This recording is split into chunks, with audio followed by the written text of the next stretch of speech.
They're spooky and they're spooky. They're spooky and they're boring. It's the Junji Ito family. Do do Do do do do do do do do do do do do do.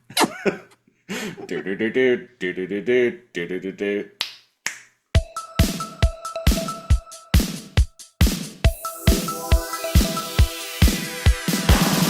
Lazor Comb. We are not going to panic. What the heck even happened to you, man?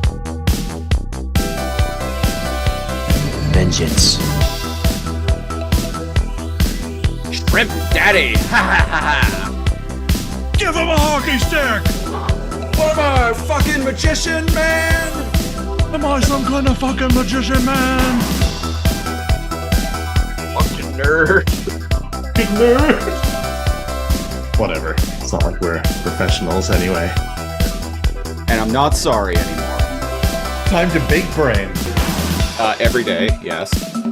What is the airwolf of trains? Bustin makes me feel good, listeners. Welcome to episode 128 of the Lazor Comb podcast, the show where we comb through random episodes of classic TV with a fine-tooth laser. I am, as always, one of your hosts, Siege Zedmore.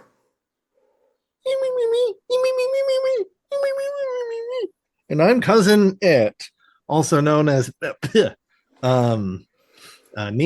Hello. Hi. How's That's what everyone Cousin doing It today? sounded like, right? I haven't watched Addams Family in it's been 84 years. I haven't seen the Addams Family since I was a kid. You know, I've never actually seen those movies, which are apparently pretty good. ones My from the partner and 90s. I just watched the first one. Yeah. Damn. Like hell yeah. I've heard very apparently Addams Family Values too is quite good and holds up pretty well. We should watch that. Because I haven't seen that since I was like a wee lad. I've never seen them, period. Well, there's something we could possibly do a live react to on our Patreon. Spoopy season. The spoopy season. Shocktober, as I like to call it. Shocktober. It's coming up. Spooptober. Shocktober's All right. Well, you coming may up. be wondering why we couple like months to away. bust. Why we like to bust. It really isn't that far away. Why we like to bust and why we like to Addams Family. Why we like to bust a move, as it were. Yeah. It's because to round out the block of programming that is Netflix animated. Yep. Originals. Netflix original anime. We decided to finish with Junji Ito Maniac, Japanese Tales of the Macabre. Yeah, that's what we're capping this off with. We put it through the old random number generator, this anthology series, and landed on episode 1. What a perfect type of show to land on episode 1 What with. a perfect show to land on episode 1 with. Of course, all of the episodes are unrelated. Right. And well, wouldn't you know it? Unless the entire show is this bad, we just landed on a bad one to play my to play my hand a little open there. You see what you it. do is you put your worst foot forward. And that way, people's expectations are lower. There you go. And then they're pleasantly surprised through the rest of this. Or, you just watch the first episode and decide you're out. Sounds like Siege and I decided. Yeah. One of us may have liked it marginally more than the other. You see what you do when you go on a first date is all your worst habits. You just display like the worst possible version of yourself, and then when they inevitably decide to call you back for a second date, then you start getting marginally better. Then you shower. And then you shave. Because you're like, if the bar's that low, all we can go from here is up. Yeah. But Uh, then you have to wonder what her options were if the bar is that low. that's right. And that And then sums up and, Junji Ito Maniac and pretty. then you find out she has a cute college student boyfriend who's like really into ectoplasm. Really into ectoplasm. Yeah, so we're kind of dancing around the subject here, but to put our best foot forward, this show is fucking terrible. It, Just just saying it outright. so Junji Ito Maniac, Japanese Tales of the Macabre. There's been a lot of bad attempts to animate the works of Junji Ito, a famous Japanese horror manga writer and artist, Mm. mangaka, if you will, um, into an animated form. So just removing myself, and all of them have been bad.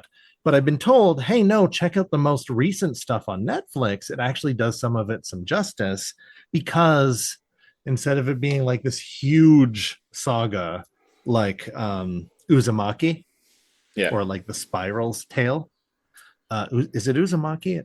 I can't remember. Anyways, the Spirals story of the small town that strange things go on and people start becoming obsessed with spirals and whatnot. These are the smaller tales from the mind of Junji Ito. Um, Now, to get my foot in the door here, it's a different medium of delivery.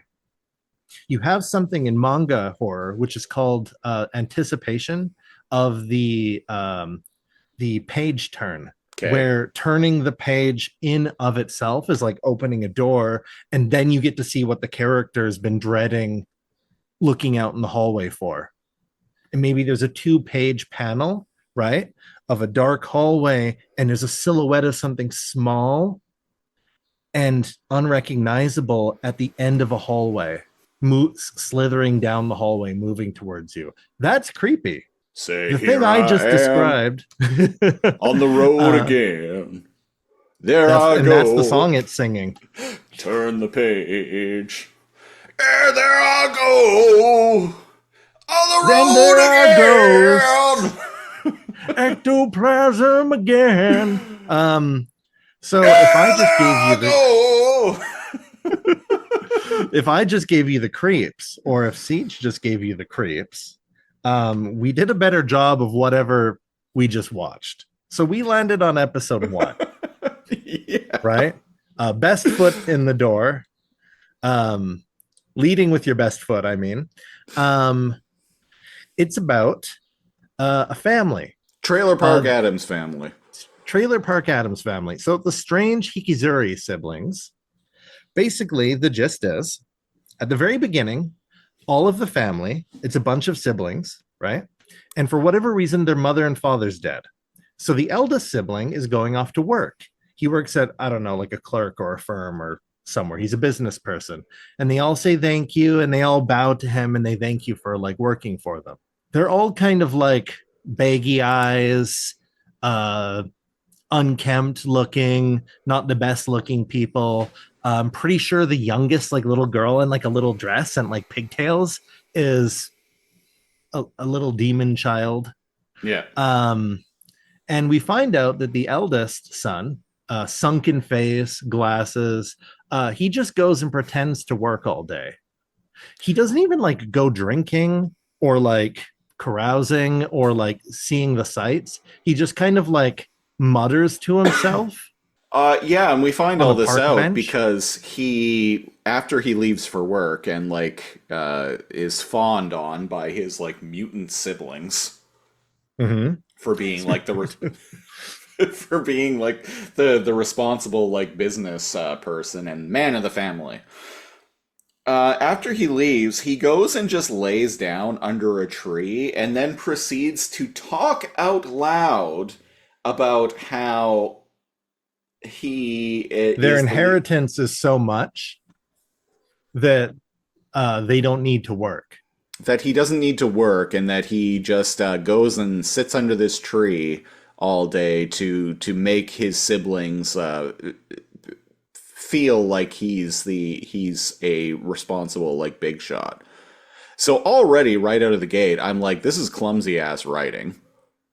Well, how else would you deliver that information if not for this man speaking out loud to himself? Yeah, we have a character just monologuing exposition to himself, which and 10 out of 10 writing.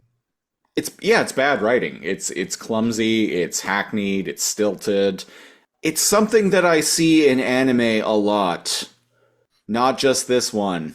And I What, can't you think don't of, just like put your arms behind your head and look up at the sky and like out loud, like monologue to yourself?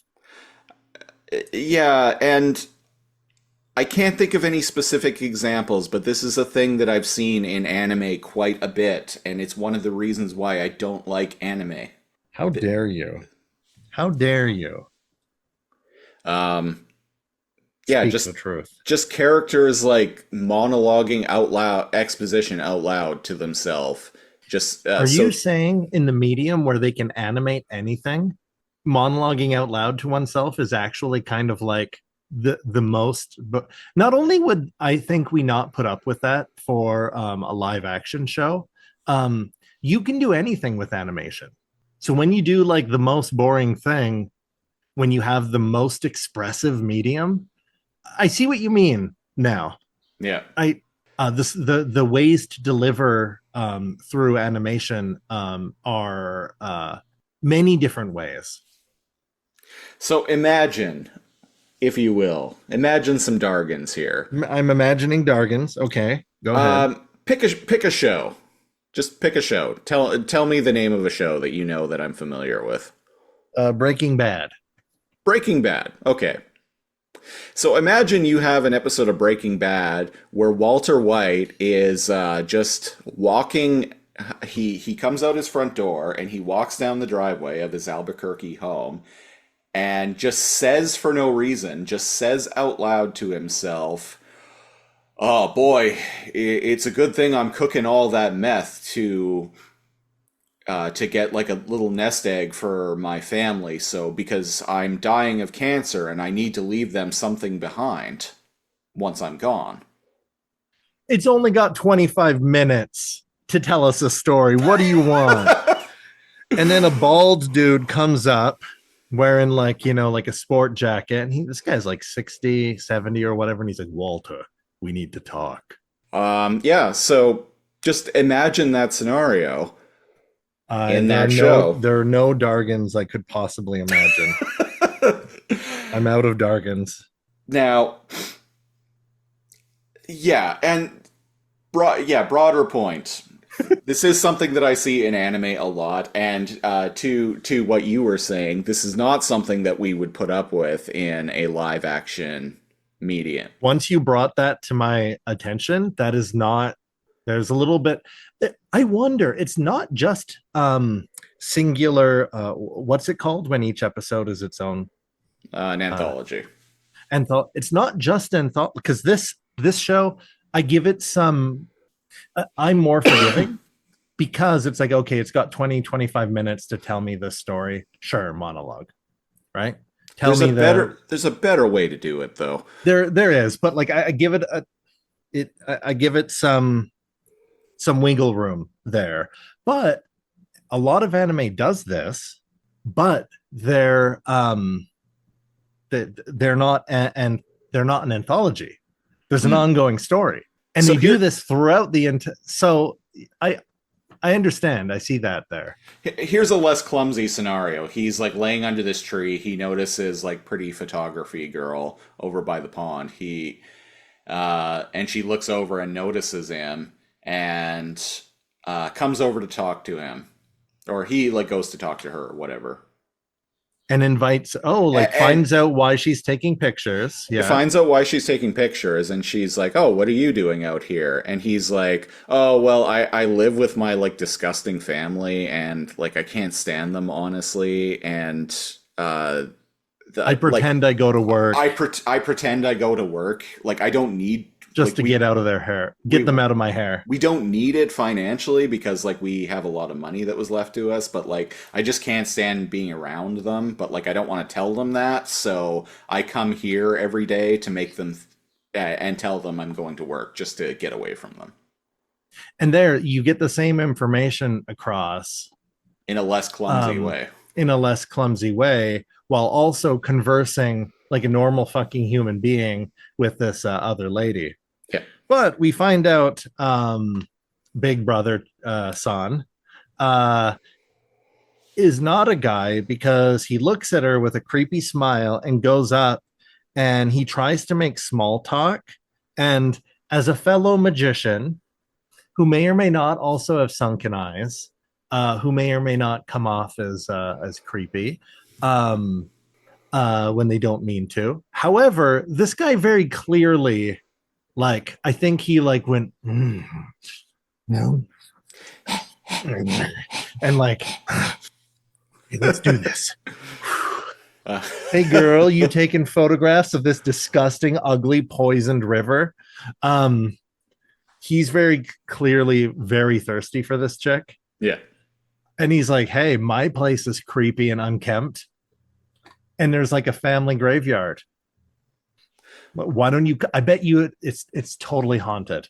You should come check it out. Because she mentions that she's taking picture of this like pond. Because she's looking for ghosts. She's looking for ghosts. Yeah, she's into spirit photography. She likes to. She loves nothing more than busting ghosts. Yeah, and he's like, I too like enjoy busting ghosts, if you know what I mean. And the survival instincts of this girl, being 10 out of 10, follows this guy through the creepy woods into this unkempt manor, which I feel like Addams Family has like a macabre goth theme. Like you can see all like the leafless dead trees in the Addams Family, and the gate that opens by itself in the Addams Family, which is also creepy. You would see that and go, who fucking like lives here? Or like, what's going on here? But this place looks like a homeless guy is gonna stab you and no one will ever find your body. Yeah. Like this is, and no stranger danger pops up into her head at all, following this guy. Maybe she thinks she could kick his ass. She probably could. And she proceeds to take pictures. His siblings come out and proceed to embarrass him. And he fucking hates his brother because his younger brother is like the Fester of the group. Very wide, very round, very tall. Kind of stupid. But kind of ugly. But thinks he should be in charge. He's cool. Yeah. And starts being like, oh, hey, why don't you come in and like check out our home? And here's the older brother hates that she's even talking to him. As if this guy had a chance anyway. Here's the thing is later on in the episode, there is a seance that goes on. And they end up inviting her to a seance because wouldn't you know it, she actually captures some creepy ass pictures. And fat brother, whom I'm going to call, what do we call him? Fester. Fester. President's Choice Fester. Fester. Great value Fester. During the seance, Fester is seemingly like possessed by the ghost of their dad. He pukes up a bunch of gross white shit that everyone's like, look, it's ectoplasm. Yeah, we'll get into it more later, but the reason why I'm bringing it up now is because there's a moment in this seance where he, as supposedly being possessed by the dad, tells the older brother that, oh, I want Fester to be in charge of the family now. You're such a disappointment to me. And right then and there, I figured out exactly what was going on. Me too. Like, I was ahead of the episode at that point. My partner was like, yeah, but is this guy clever enough? And can he do like impressions well enough to actually like want to pull this off? Like he's way too stupid to do this. And I'm like, no, I'm pretty sure this is this guy just bullshitting. Yeah. So lo and behold, we find out that we do find out that he was pretending, but um, as cute photography girl goes home and the brother gets angry, they were like, well, how do we bring her back? Uh, They're like, oh, let's do a seance yeah, because she's into that spooky shit. business boy is like, I'm gonna do a seance or like But whatever. a seance needs a witness. Who could we possibly bring from outside the family to witness this? And the big dumb brother's like, what about that hot photography girl? And he's like, oh, geez, good idea. And business boy, this is a line that I had sent Cal over text because it just made Oh me my like God. laugh out loud. Yeah. Business boy, when he like comes up with the idea of doing a séance to bring this girl back, he's like, "I'm sure I have dormant spiritual powers." So Just just confidently is like, "I'm sure I have dormant spiritual powers." in between the other scenes we're mentioning and this one, the whole family is there. We have older brother. Next is oldest sister. Oh, Next is is this one of the scenes where they're eating dinner? Because there's like yeah. three of them in this There's episode. like three. Yeah.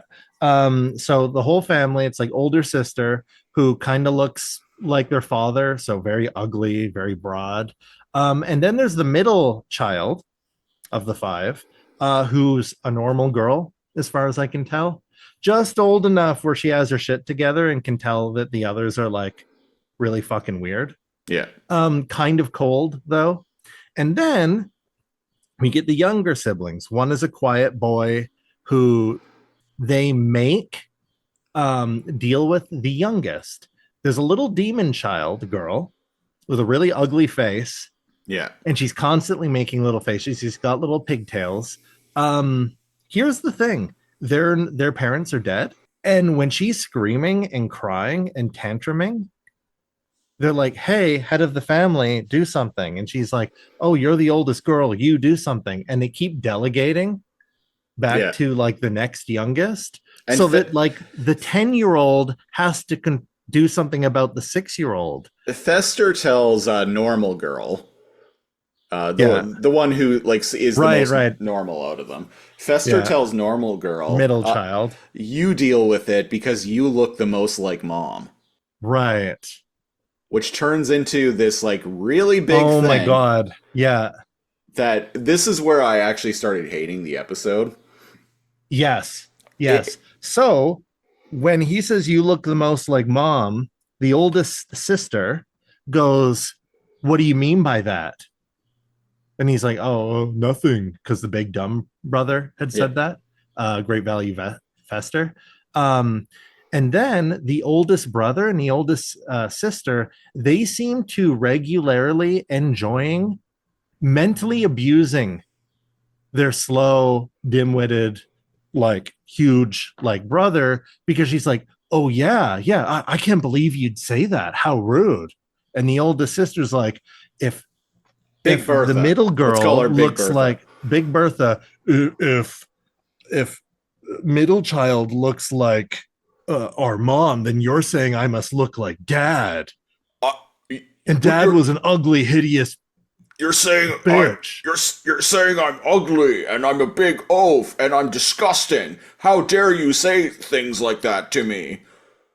And then the oldest brother chimes in on it. And it's like, I can't believe you'd speak to our sister like that. You piece of shit. You should feel bad about yourself. And he's like, And they're like, look at how much you eat, you big fat piece of shit pig. Do you even need to eat that much? Look how fat you are, fatty. And I'm like, fuck everyone in this family. Yeah, and maybe And the it's point is that they're all, except for two of them, Malcolm in the middle and like the youngest son. I can't speak for you on this definitively, but I have a feeling that I can. And Okay. I think maybe one of the reasons why this is when I started hating the episode, and like this is very much a me thing, is because I grew up hearing these kind of arguments amongst family where people were just projecting their own assumptions onto other people.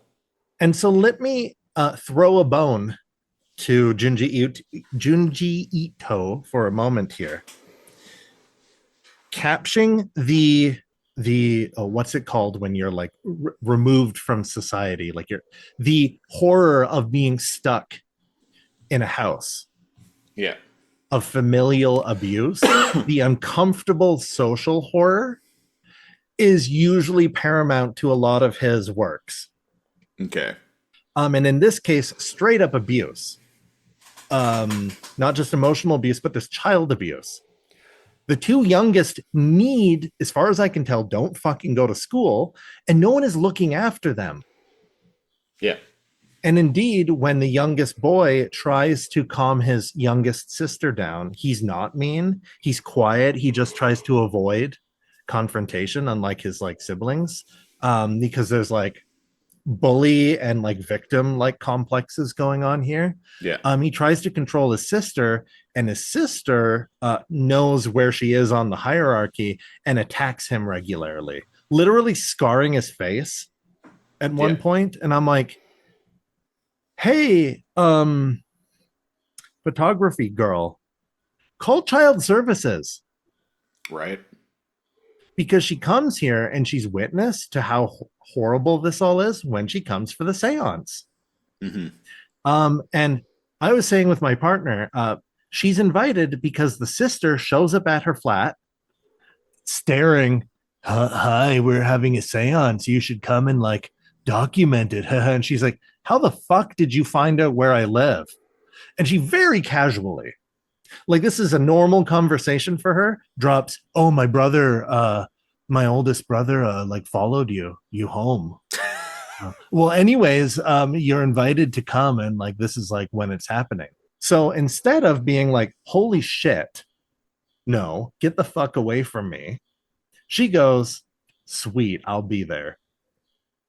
So me and my partner are watching this, and we're like, the fucking survival instinct of this lady is absolutely. But then we're quickly corrected because she brings Chad Thundercock, her college tall muscular boyfriend, along, which makes the oldest brother incel lose his fucking mind secretly. On the surface, he's like, remember in the faces Anai would make in Agretzko, where he was like, Yeah. texting at like 3 a.m. text messages. Yeah. Privately, he's like losing his fucking shit and like basically wants to kill the boyfriend. Well, and Fester is annoyed too because like Fester also has a crush. And on now her. we find out that they both have totally normal relationships with women. These two have. He really digs her too. So when they fake the seance, big fat great value Fester throws up an ungodly amount of this like white cream, and they're like, look, it's ectoplasm. I'm like, ectoplasm is from like ghosts interacting with stuff. I'm pretty sure it's not from a dude puking it up.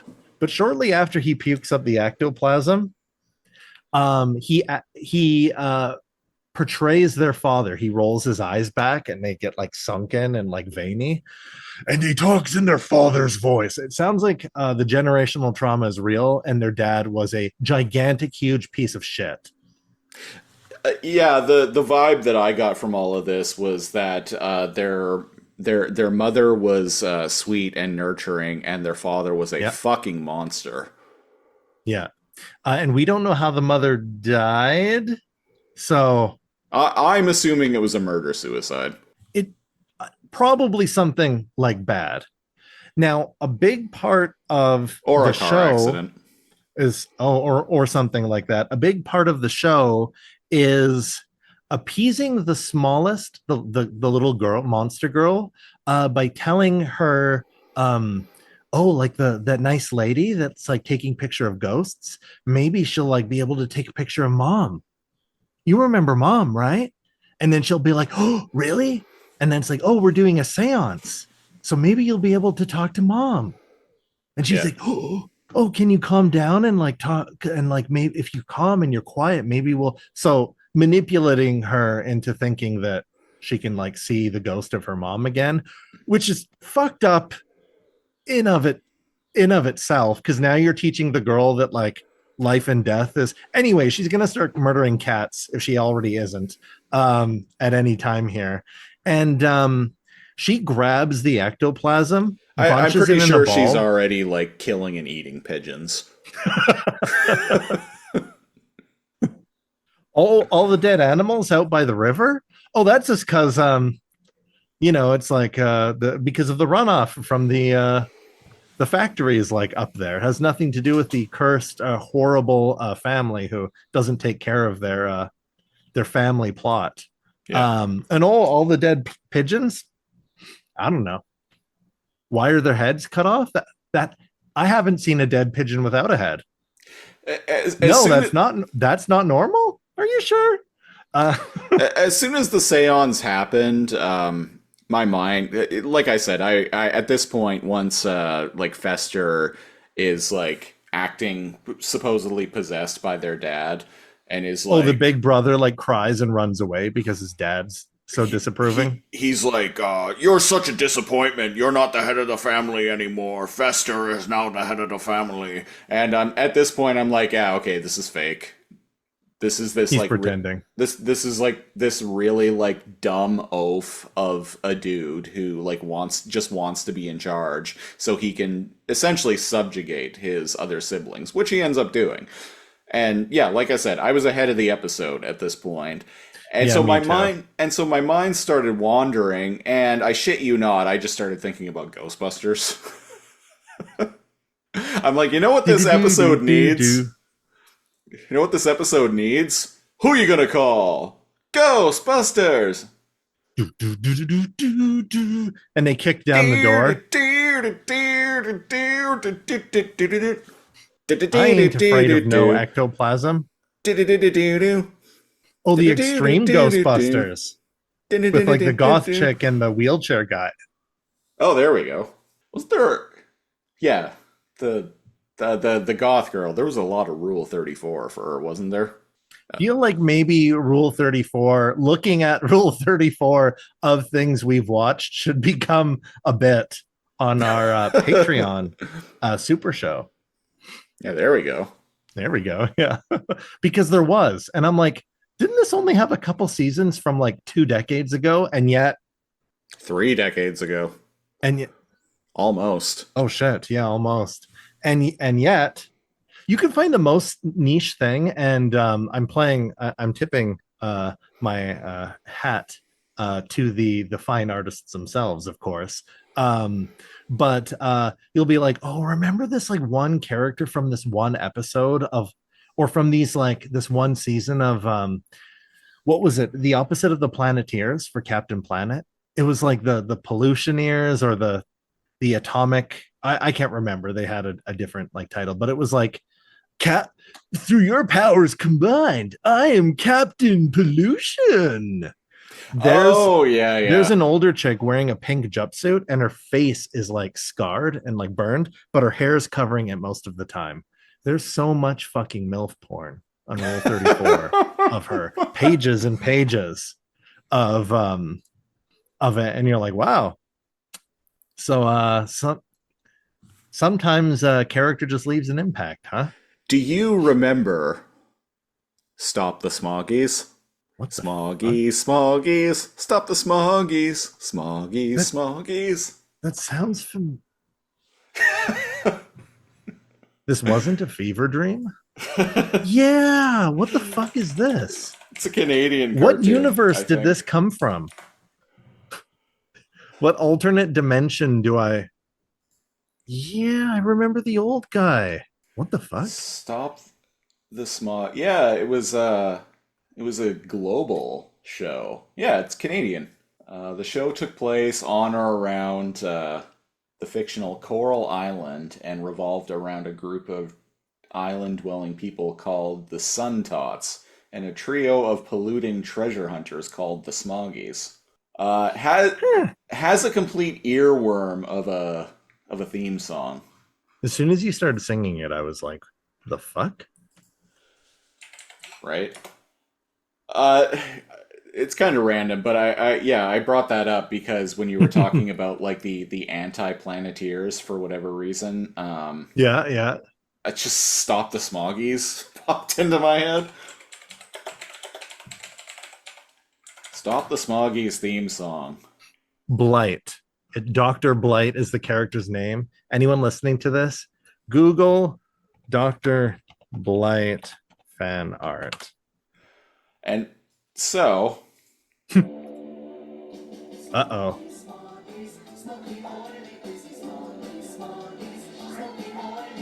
Okay.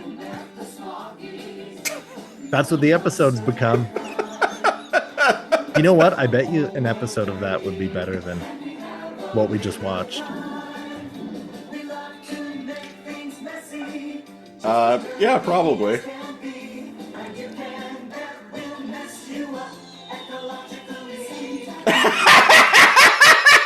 What the fuck did? And I bet you And will you mess can bet will mess you up ecologically. Best way to get messed up. Should we even? We should review this show during our upcoming Canadian month. Oh, there you go. Because we needed. There was an empty slot. There was an empty slot. Yeah. There we go. Stop the Smoggies. We're watching Stop the Smoggies. Man, where were we even at? Should we even finish reviewing the? After the seance, Fester is being the complete like cock smoker. He's being a huge. Yeah, and he's all like, "Oh, as head of the family, why don't you go get me some tea?" What are you talking back to me? I actually laughed at that. Oh, at that surprise lyric. Yeah. That 10 out of 10 writing. Whoever wrote that. We're gonna mess you up ecologically. 10 out of 10 writing. Oh. Would be messed up ecologically again. Yeah, so next month's So he's abusing his power. He's ordering people in his family, Fester, to massage his feet, get him tea, suck his dick. Right. Next month's theme on the Lazor Comb podcast is going to be Elbows Up, Canadiana. That's right. Canadian shows. I am going to go so fucking obscure Canadiana with this. Like, listeners, brace yourselves. Like, episodes are going to end with, like, the log driver's waltz and, like, shit like that. Hell yes. The cat came back. We should do like cutaways, like commercial breaks for like heritage minutes. The heritage minutes. Fuck yeah. This is going to be brace yourselves, people. This is going to be the most Canadian we have ever been on this podcraft. And when I say that, I don't mean oh yeah, go down to the rink and light up a dart on the ice, bud. And we don't mean going for a rip. I don't mean that kind of like hyper Canadian. I mean like legit like Canadiana, what it was like growing up as a Canadian kid in the 90s. So get ready for that, everyone. Get ready for that shit. Anyway. Yeah. The little YTV breaks. You remember with the little animations? Anyways, cold open could be like could feature like Snit from The Zone. What we need to do is reach out to Snit and PJ Phil and be like, "Hey, I wonder if PJ Phil has a." We could probably get PJ Phil on the podcast. Not gonna lie, he's responded or like retweeted, quote tweeted. I don't know how it works. One of my shout outs to him, I tweeted him and I was like, and I didn't even tag him because I didn't know he had a Twitter And I was like, hey, shout out to like this legend getting me through my like childhood. Yeah. And he was like, hell yeah, or something like that, and like replied. And I was like, BJ Phil, he's on P- Twitter. PJ Phil Guerrera? His name, Yeah, right? yeah, that sounds familiar. Yeah. PJ Phil. So what we're saying is Guerrero. PJ Phil. PJ Phil Guerrero. Guerrero. Yeah. Yeah. If we reached out, I feel like I'm not saying I'm going to, but like if we reached out, I feel like we could probably get him on the show for something. Something he has memories of. I can't remember. We looked up PJ Katie one time and we were like, oh shit. I can't remember what she was doing, but PJ like we found her Instagram or something like that from PJ Katie's Katie. farm. Folks, this is Fame. what the podcast has become because While he's looking it up, yeah. So I'm gonna try to yada yada the rest of the episode. The older brother goes and tries to beg photography girl to come for another seance, right? And she yells at him and says she's never going over there ever again, and she's going to call the police if he ever shows up for faking the seance. And she tells him it's like udon flour or something for noodles. That the ectoplasm was. And indeed, it goes back to the house, and the little girl is angry at Fester because her pile of ectoplasm is starting to get old and moldy. And she said, you said mom was going to form from the ectoplasm. How could you? And he's all like, oh, don't worry. We'll do another seance. Maybe mom will show up this time. And the big brother comes and basically like lectures and gets angry at the Fester brother and kicks his ass and says he was like lying and all this shit. And in the middle of them like having this fight, the middle child is off in her room being like, what the hell's wrong with everybody? The smallest child goes into a comatose, sorry, the smallest son, little boy, goes into a comatose state, and a yellow gaseous spirit of their father comes out with an angry face and chases the family through the house, floating around. Yeah. And I think he came out because the oldest brother was swearing and angry at the father, and he said, "You go to hell," and he broke the father's tombstone. Yeah. By hitting it with like a big rock. Oh, we and skipped so over. Father, we skipped over the fact that photo girl's boyfriend. Oh, I mentioned that, and I just yada yada'd it. Yeah. Okay. Her boyfriend worked at some sort of like analyst part of the college and found out that it's actually like noodle flour. Wheat flour. Yeah, wheat flour. So like they were faking like the whole thing, and that's how the oldest brother finds out, because he goes to beg her to like come back for another seance. But turns out the real dad is angry at them, chases them through the house, and then when it corners them in the graveyard, it shoots up into the sky and flies back into the base of the broken tombstone. And then the little boy comes out and he's like, huh? What is everybody doing out here? Yeah. Cue laugh track, freeze frame. And then the episode just ends. And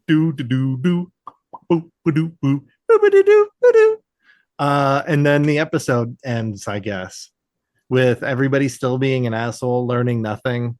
Nobody calling children's protective services for the smallest, and the ghost just going back. Yeah, so we surprise! It's a real spooky ghost. So we just endured 25 minutes of unpleasant bullshit that goes nowhere. How dare you? Yeah. Literally fucking goes nowhere. Now, I'll give they're shitty and they're boring. Doobie doobie doobie doobie doobie doobie. They're the crappy Japanese Addams Family. Do do do do. Now, wow. So imagine this is the best episode because it's episode 1. Best foot forward. Best foot forward, as Siege said. You clearly want to go and watch the rest of these episodes, right? Well, what I will say is sometimes shit happens. Someone's got to deal with it. And who are you going to call? The Siege Busters. Siege The Busters. Show Busters. Siege Buster sounds like the name of like a missile or something. I was just going to say that sounds like a type of missile that like not the newer ones they're selling like their allies, but like, you know, the last generation that they're selling like, you know, like under the table to like, you know, like, well, not Iran anymore, but Duran. There we go. Yeah, So they're selling the Siege Buster missiles to Duran. Yeah, this here's a Siege Buster Mark III. This baby will take out. This baby will take out any one of your enemy's bunkers like a drunken prom date. Allow me. Siege Buster Mark IV, baby. Or you want to take it a bunker of libtards? Say no more. It's the finest piece of goddamn American liberty that we have. There you go. Backwoods orders for the Siege Buster Mark III. I don't even remember how we landed on that. Anyways, Siege Busting, right? Anyway, Cal, you just caught a random episode of whatever the fuck this show was called. Tales of the Macabre. Are you Junji Ito Boogaloo? How hard are you macabre next time? I'm not macabring very hard. Macabring very hard. No, I don't think I'm tuning in next week. Reading the stuff. I can like binge read like Junji Ito stuff for like hours. The art form is part of the enjoyment from it. But short form, I don't think this is working. Don't think this is very good. How about yourself? Are you definitely tuning in to see what horrors such tales have for you next week? Here's something I'll give the show credit for. There is a certain type of horror to how this family behaves and how they treat one another. Yes. And the very uncomfortable situation that business boy puts photography girl in. Yes. There are horrific elements to that. There's social horror in this that do hit real. But maybe you don't want to. Maybe that's not the horror you're looking for. But yes, and there is horror in that. But the thing is it's horror that I don't want to see. Yeah. If this had just been like a spooky ghost story, then that could have been fun. But this was just unpleasant to watch. And horror is supposed to be unpleasant to an extent, but this was unpleasant in a way that didn't make me go, oh. It was unpleasant. It was horrific and unpleasant in a way that just made me not want to partake in it. So ditto. So yeah, the familial like abusive horror. Like So 10 out of 10. I'm tuning in again. Obviously.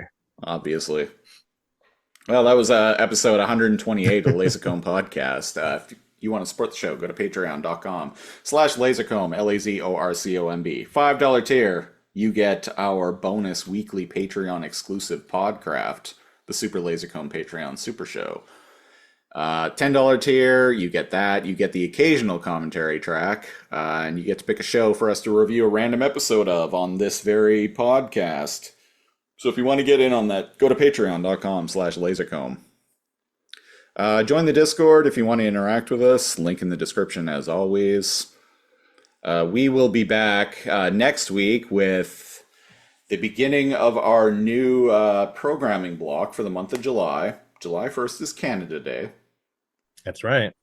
And given some events that have been happening in recent months, there's been a lot of renewed Canadian patriotism. The elbows up movement.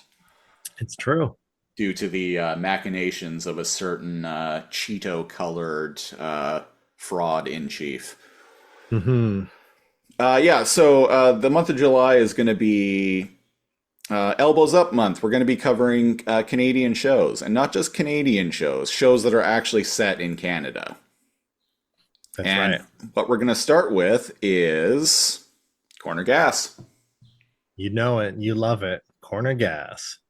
And so to figure out what episode of Corner Gas we're going to be watching, I'm going to hit screen share. Oh, excuse me, princess. Yeah, how many episodes does it have? Corner Gas was a show. I never finished it, but it was a show finished it. That I watched for a while in the 2000s. Apparently there was a movie in 2014.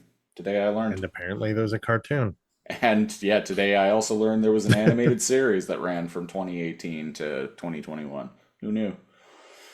107 episodes. So random number generator, one random numbers between 1 and 107, and here we go. Where it stops, only Saskatchewan will know. 6. Nice. We got an early one. Good number. Season 1. Season 1 is the season that I watched the most because I had it on DVD back in the day. Yeah, same. Someone had lent it to us, and it just kind of permanently lived at my place during college. I remember this episode. World's Biggest Thing. So, I remember that. I remember this episode very vividly. This was an episode that I actually watched quite a bit back in the day. From what I recall, Brent was the main guy. His friend, whose name that is escaping me. Hank? Yeah. Is it Hank? Hank, yeah. Hank comes up with the idea that the town they live in, Dog River, needs to have like the world's biggest something. An attraction. Yeah. You know, like other people got the world's biggest yarn ball or the world's biggest UFO or world's biggest like dinosaur thing. So world's biggest hockey stick, which is located in Duncan, British Columbia. I always forget about that. Yeah. I think it actually has been usurped now, but it had the record for the world's biggest hockey stick for many years. Yeah. Anyway, we'll be back next time with that. Excuse me. Until then, I have been... Too much allergen. Yeah. Sorry, go ahead. Until next time, I've been Christopher Siege, one of your hosts. And I'm NeoCal, your other host. Thanks for listening. Bustin did not make me feel good this week. A rare occurrence, but busting didn't make either of us feel good.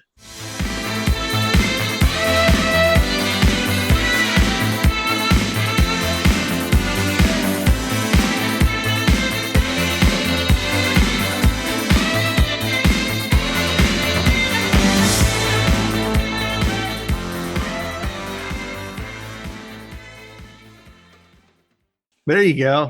I was like in my late 20s when I found out the sound of a snap is not from the steadfast separation of your fingers, but it's actually from the tension releasing and your middle finger slapping the pad of your hand. Yeah, it was like 28 or something like that. And somebody, a YouTube video or something told me that. So I put like a piece of fabric like down here. Because I'm like, no, because you feel it in your fingers, right? And then I put it down there, didn't make the sound. And I was like, because you can't. When I was a kid, I would always have like adults like trying to teach me how to snap my fingers. And I couldn't do it following their instructions. Oh. But then when I figured it out on my own, I started observing. Here's my like magician brain coming out. I actually like observed like what was happening. Once it finally started working, I was started like paying attention to what exactly was happening when I was snapping my fingers, and I realized that it was your middle.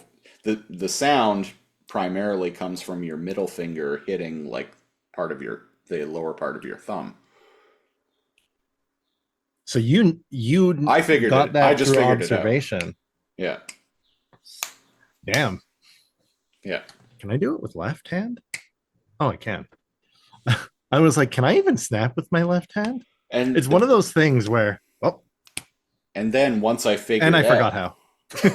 and then once I figured out that that's why the sound was happening, I became able to actually snap my fingers better Because you realize you're not like breaking the sound barrier with your fingers. Yeah. You're actually just releasing the tension, which brings your middle finger down quickly. Yeah. Magician rant of the day. Because the show we watched is so interesting.